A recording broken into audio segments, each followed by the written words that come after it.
Hello, everybody. It's very hot in here. It's hot, yes. Um, my understanding about Anima and Animus integration, it mainly involves awareness of it. So, when I see, like, I once saw a video of a, I think, 20-year-old guy, a very young guy, a very young man, speaking about wedding your anima. When I hear this, I think, you know what? Get the fuck out of here. You don't know what you're talking about. Go out there, make your mistakes, but don't speak about these things, um, because I think, this whole shadow work thing, and this is something that normally comes after this heated phase of young adulthood, rather when you kind of reflect, when you're halfway there, and when you start to reflect about your mistakes. And then, in other words, you first have to create patterns and find out who you really are and make your mistakes and also the things that you did right, in order to even identify your strengths, weaknesses, your identity, and your wound, and what you need to do specifically to heal yourself. And what I think about this um, integration thing, yeah, I think it's about identifying patterns. How did we attach to people? What were we chasing and what were we getting? Because these are two completely different things. Um, I got a question on YouTube of whether real intimacy must be mutual and on both sides to be called real intimacy. And I think so. I think so. I think otherwise we feel rejected. So I can only, of course, speak of my experience, and there is no real shared experience in the world, meaning every individual makes a different experience. But I feel like real intimacy must be shared. I think so. It means vulnerability on both sides and curiosity on both sides, openness on both sides, and perception that is ready to react on authentic information in an authentic way, meaning infinitely individual shapes that try to communicate in a sense like a puzzle. So the individual, infinitely individual shape of the one person creates an similarly infinite individual response on the other side, that is both shaped by the individual of the other partner as well as to the um, unique signal that came from the other partner, meaning it's a kind of both different individuals have an overlapping moment of communication, which creates a form of synthesis or harmony out of these different worlds that collide to make it in a grandiose, epic way. But it does not have to be grandiose and epic and the colliding of worlds. It can also be a very vulnerable, small little moment in the moonlight and just the bright smile in the darkness that shines and says everything. And there's no more that has to be said. It's just this moment of mutual understanding. So I think it has to be mutual. Otherwise, it will also, if it's only one sided, it's already a betrayal. And it will lead to that pain that many people fear in relationships, the fear of being betrayed. So we are often naively open and intimate with people who just see it as a transactional deal, or as a deal, as business, as satisfaction of selfish needs. It's not about you, it's about them. And not about us both or something like that. No, it's just a deal for now. Yeah, and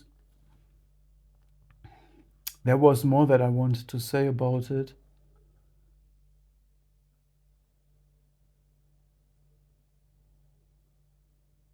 I think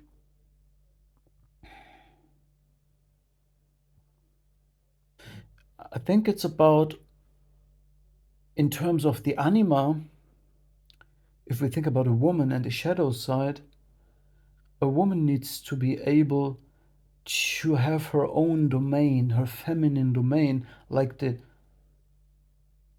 man has his own masculine domain, that are not competing, but they are naturally different from each other. Um, and both need ways to integrate their dark desires and drives, and also to live and express them without becoming toxic and controlled by them. So if you either repress dark drives because you think they are not accepted in society or not lived by your parents, even being a taboo, so your parents don't show them, don't live them, don't have them repress themselves, have them repressed as well, you not come in contact with this side of the world and reality. Because in the world, in the subconsciousness, there is all forms of anima, dark sides of anima or animus, as well as the um, the divine sides of anima and animus. And a human being needs to have all of the sides integrated, meaning aggressive sides, deceptive sides, dominant sides, loving sides, caring sides, empathetic sides, cold sides, brutal sides, everything that can be manifested in either the shadow side or in the divine side needs in some way to have a form to express itself, needs to be ready to go if it is needed, but in a way that is libido energy, life drive, that is not leading to destructive, self destructive behavior. By the way, destructive behavior and self destructive behavior is exactly the same. If you decide to externalize aggression onto somebody, you hurt yourself. If you decide you hurt yourself, you hurt somebody else as well. So there is really no choice but um,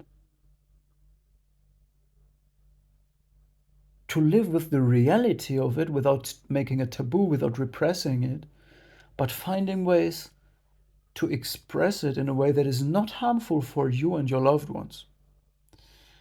So if a person is compulsively driven by the dark anima, if it is a woman, she might be deceptive, um, she might be dominant, which is also a masculine trait, in my opinion, in a controlling, strategic, cold, calculating way. This is rather something that we attribute to managers, to to yeah, to to the masculine archetype. Um, a woman should have other ways to, more subtle ways to control without using this cruel force and in your face boldness. So what I want to say is, for this Anima, she needs ways to live and express all her sides, the bitch side, the the divine sides, the mothering sides, the the emotional sides, the empathetic and caring, the beautiful sides that a, a caring mother shows to her child, but also the patient side, also the side of showing limitations to her child, educating the child lovingly without rejecting it, showing it still limits and boundaries, but accompanying it through frustration, and but also, everything, every aspect, whether it's a dark desire or not, um all the drives, whether sexual drives, um that lead could lead to promiscuity, but being able to again integrate them and express them and live with the reality of them without being compulsively driven by them, because then you would embody this archetype in reality, and you will try to frame it under certain um, labels, that is like a progressive lifestyle. This is just free love. You'll find justifications for it or whatever, but it will not really lead to that intimacy, to that core, to that real self loving, shared self love with another person, outcome, safe environment, a family that prospers, a person that is rooted in themselves, not need this external validation, thrill, heartbreak, drama. All of this is only possible if you have this side available in yourself, but you're not controlled by it. Otherwise, you either be the black anima yourself, or you're the victim of the black anima because you don't have it in yourself, and therefore you can't defend against it. So, and the same applies to the animus, of course. There's shadow sides of it's like toxic masculinity, and toxic femininity is the black anima and black animus, meaning a man that is using women as sexual trophies, but not respects them in a mutual way, or so possesses them. This is normally is the masculine trait, but there's also women who use men as sexual trophies, but not as a real mutual intimate partner that they fully commit to and show vulnerability, and also acknowledge the vulnerability of their yes, of their trophies. um, so it means to have a realistic self-assessment of your own strengths and weaknesses, and your partner also shows you your weaknesses and criticizes you, and you're very thankful for your partner to show you your weaknesses and blind spots without exploiting them and using them to weaponize them against you and to control you, but rather to strengthen you when you need it, to support you when you need it, and let you go free when you don't need it. you know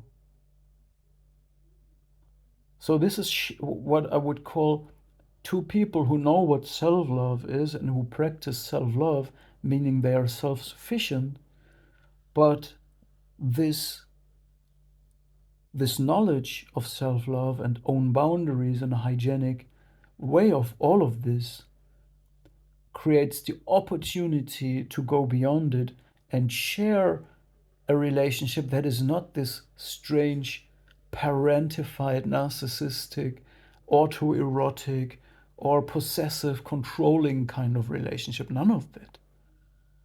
There's none of that. Yeah, and in order to even create a frame for that, we must integrate all of the aspects of Animus and Anima, the dark sides as well as the divine sides. Um, but there's so much distraction in the world about what is healthy masculinity and healthy femininity that I would say we can't find it in the outside world. We can't find a role model for this in the outside world. Almost, we can only embody our research, find it in ourselves. It's not the stereotypes, it's not what we see anywhere. I mean, of course, there are examples, let's say in The Lord of the Rings. An example for healthy masculinity could be Aragorn, and maybe for the feminine side, probably then Arwen, I don't know, who is an elf who has given up her immortality for the love and intimacy with this king that never fell for the seductive power of the ring, like Boromir, who is a another king who who is too cruel, too raw to withstand the power of the ring, and wanted to get it, wanted to have the power for himself, selfish compulsion, but then felt ashamed for this and and served the ring bearer by giving his life and fighting to death against the orcs, which then gave him absolution for this mistake he did. But Aragorn and Arwen gave her immortality for Aragorn, which shows that she kind of gave up her narcissism, her her immortality, her grandiosity, for real intimacy, for real vulnerability. Um, that's an interesting way to see it.